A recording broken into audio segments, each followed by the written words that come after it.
Kanal Kadosh V'Nichbad, Shalom Aleichem. Nous nous trouvons veille de Shabbat Va'era pour nous interroger sur une des nombreuses questions soulevées par nos sages concernant le passage de la fin de la paracha de Shemot et le début de la paracha de Va'era.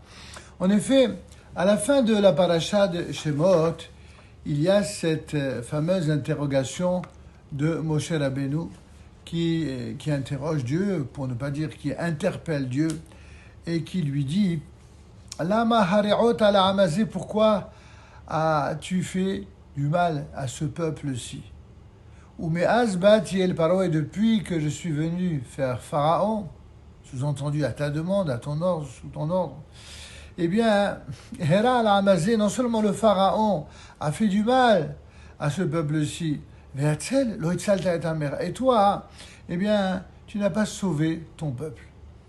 Et on ne manque pas d'être interloqué, d'être choqué, et en tout cas surpris pour le moins, de la façon dont Moshe Rabbeinu, Moïse, un des plus grands de toutes les générations, peut-être le plus grand, s'autorise à parler de la sorte à Dieu comme s'il lui demandait des comptes, comme s'il l'interrogeait sur la manière de rendre justice, la manière de guider le monde.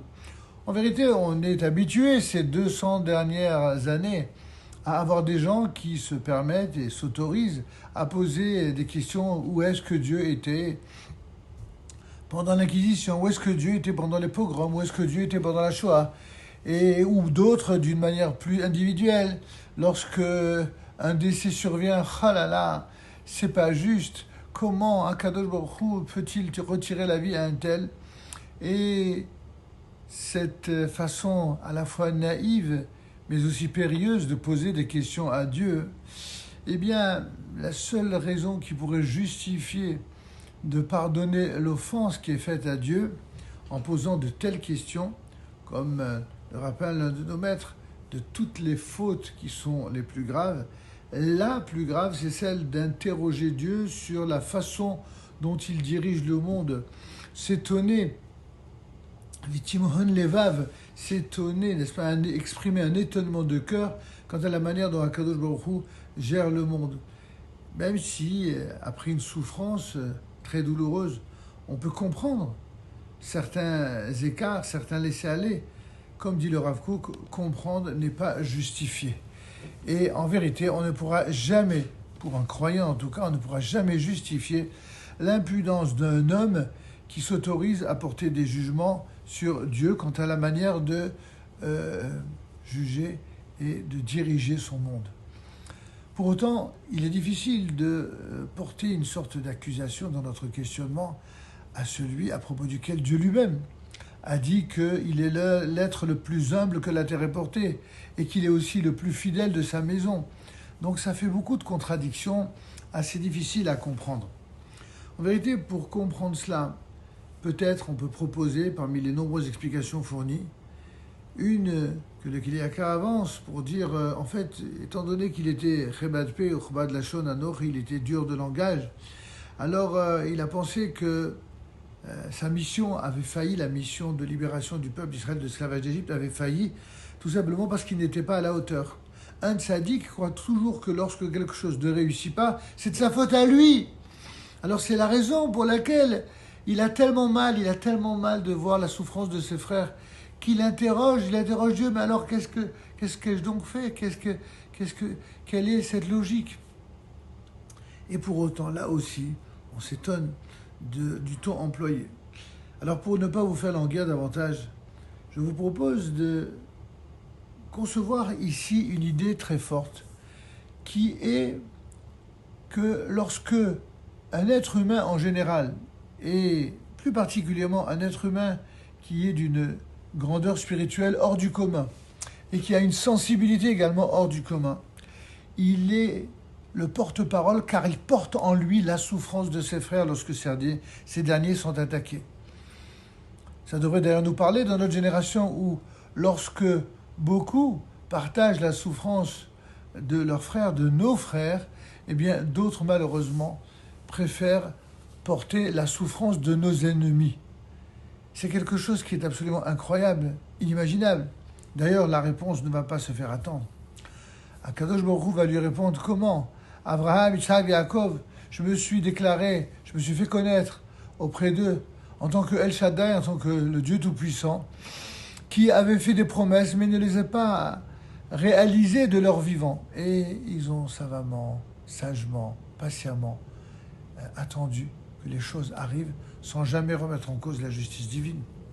Imaginez que lorsque Abraham s'est vu intimer l'ordre de sacrifier son fils Yitzhak, il aurait très bien pu dire, mais comment? Il est décrit qui be Yitzhak yigaleh chazara.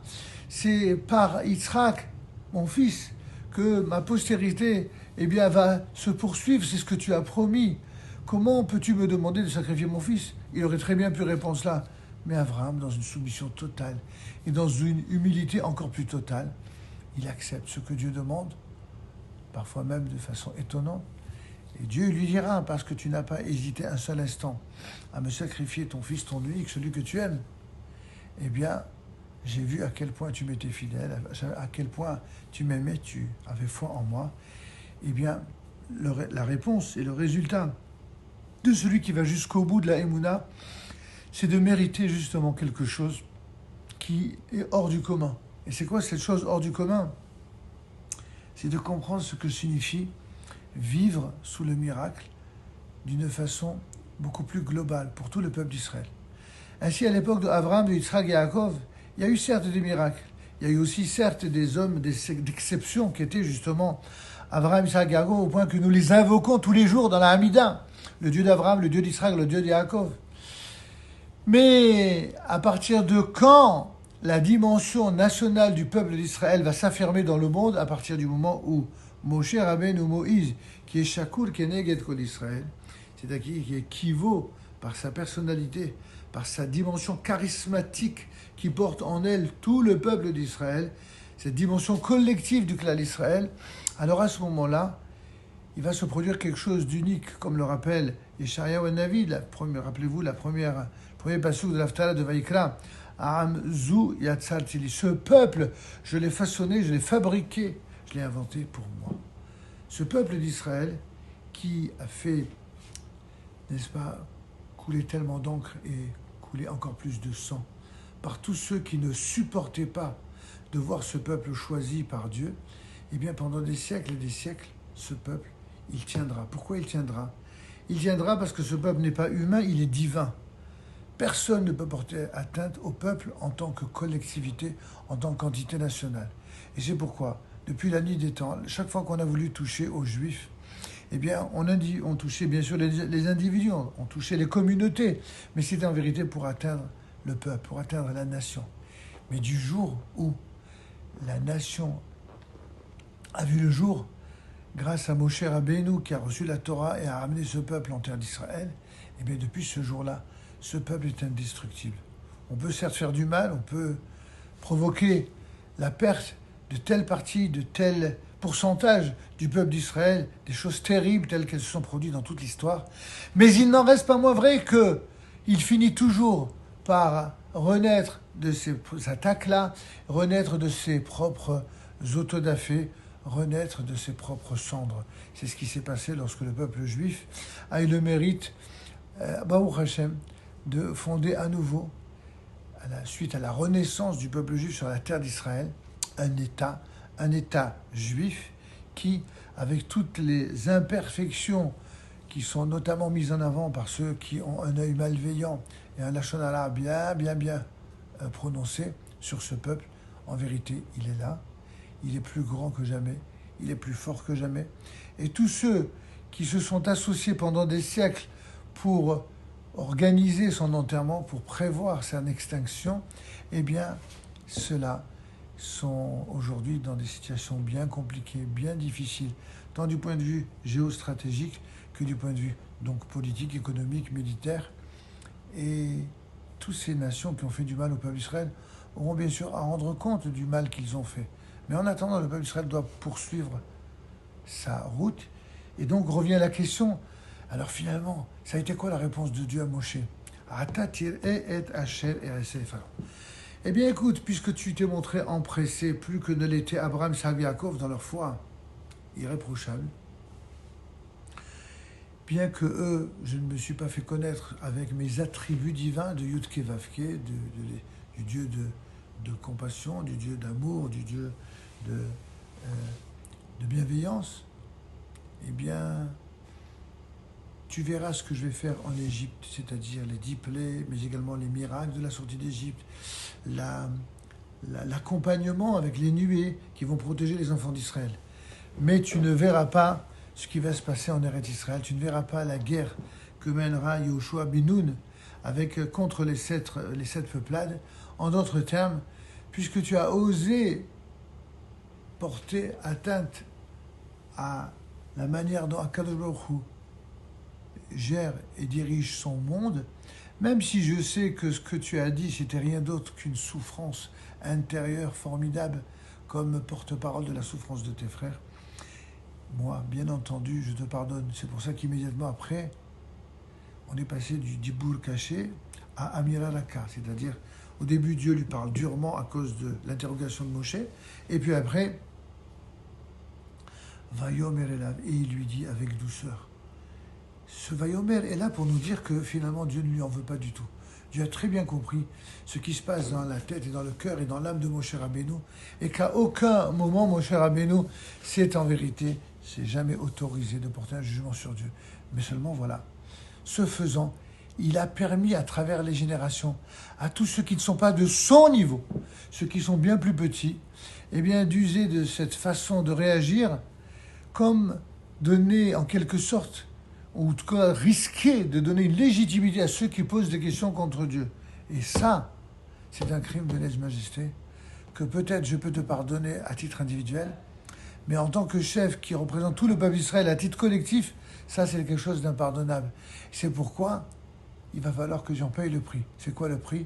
Tu vas voir ce qui va se passer dans l'immédiat, mais tu ne verras pas ce qui se passera en terre d'Israël. Tu n'auras pas le mérite d'entrer en terre d'Israël. Je vous rassure tout de suite, mes chers amis, il existe d'innombrables autres midrashim qui expliquent pourquoi Moshe Rabbeinu n'est pas rentré en terre d'Israël. La fameuse fois où, au lieu de parler au rocher, il a frappé le rocher. Et c'est pas en contradiction, finalement, c'est une remise en cause quelque part de la décision divine. Mais il en est une un peu plus émouvante à la fin de la Torah, où le Midrash Rabbah va nous dire pourquoi finalement Moshe Rabbeinu n'est pas rentré en terre d'Israël.